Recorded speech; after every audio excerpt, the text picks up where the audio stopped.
जय श्री राधे। कार्तिक मास महत्तम अध्याय 4। कार्तिक मास महत्तम के अध्याय 3 में हमने वेणु के पुत्र पृथु और महर्षि नारद का संवाद श्रवण किया, जिसमें कि सागर का पुत्र शंख नामक राक्षस किस तरह वेदों का हरण कर लेता है। अब आज के अध्याय में हम भगवान विष्णु के मत्स्य नामक अवतार की कथा श्रवण करेंगे। तो चलिए शुरू करते हैं। नारद जी बोले, ऐसा कहकर विष्णु भगवान मछली का रूप धारण कर विंध्याचल वासी कश्यप की अंजलि में प्रकट हुए। उस पर दया करके मुनि ने उसे कमंडल में डाल लिया। जब वह मछली उस कमंडल में न समाई तब कुआं में डाली।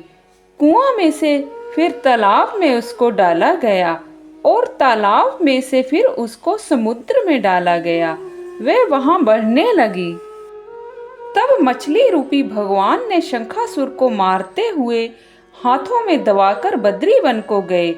वहां सब ऋषियों को बुलाकर भगवान ने आज्ञा दी कि जल निमग्न वेदों को ढूंढो और शीघ्र ही उन्हें रहस्य सहित निकाल कर ले आओ। तब तक मैं देवताओं के सहित प्रयाग में निवास करूंगा। नारद जी बोले, तब तपोबली उन मुनियों ने मिलकर बीज और यज्ञ मंत्रों सहित वेदों का उद्धार किया। उसमें से जिस ऋषि ने जितना भाग निकाला वह उसी के नाम से प्रसिद्ध हुआ। और फिर मुनि मिलकर प्रयागराज गए और प्राप्त किए वेदों को ब्रह्मा व विष्णु भगवान को अर्पण किए।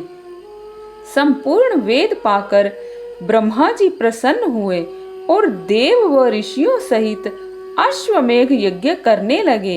यज्ञ के अंत में देवता, गंधर्व, किन्नर, सर्प आदि भूमि पर दंडवत प्रार्थना करने लगे। हे देवाधिदेव, हमारी प्रार्थना सुनो।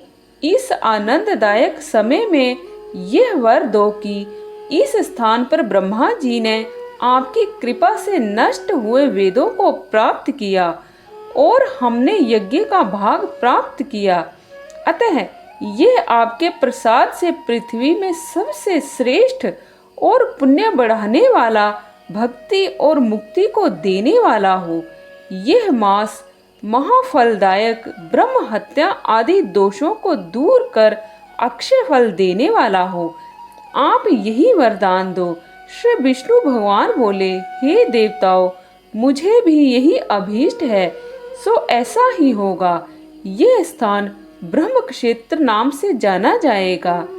सूर्यवंशी राजा भगीरथी यहाँ गंगा जी लावेंगे और इसी स्थान पर सूर्य की पुत्री यमुना जी का गंगा जी से संगम होगा।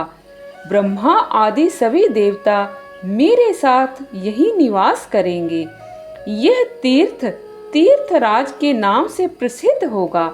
यहाँ किया हुआ दान, जप, तप, व्रत, पूजा आदि अनंत फलदायक और मेरे पास पहुँचाने वाले होंगे। अन्य जन्मों के ब्रह्म हत्यादिक पाप भी इस तीर्थ के दर्शन मात्र से नष्ट होंगे। जो मनुष्य मेरे समीप शरीर त्याग करेंगे वे मेरे में प्रवेश कर पुनः जन्म धारण न करेंगे। जो अपने पितरीश्वरों के निमित्त यहाँ श्राद्ध करे उनके पितृगण मेरे स्वरूप को धारण करे। हे मुनिवरों, मैं सर्वज्ञ रूप से बद्रीवन में हमेशा निवास करता हूँ। जो फल अन्य स्थान पर 100 वर्ष में प्राप्त होता है वे वहां एक दिन से ही मनुष्य जीवन मुक्त हो जाते हैं और उन्हें कभी पाप नहीं लगता। श्री सूत जी बोले, ऐसा कहकर विष्णु भगवान ब्रह्मा जी सहित अंतर्धान हो गए और देवता भी अंश रूप में रहकर अंतर्ध्यान हो गए। जो प्राणी शुद्ध चित्त से इस कथा को सुनते हैं वह प्रयागराज वो बद्रीवन में जाने के फल को प्राप्त करेंगे। तो आज के लिए बस इतना ही। कल फिर आपसे 5वें अध्याय के साथ भेंट होगी। तब तक के लिए जय श्री राधे।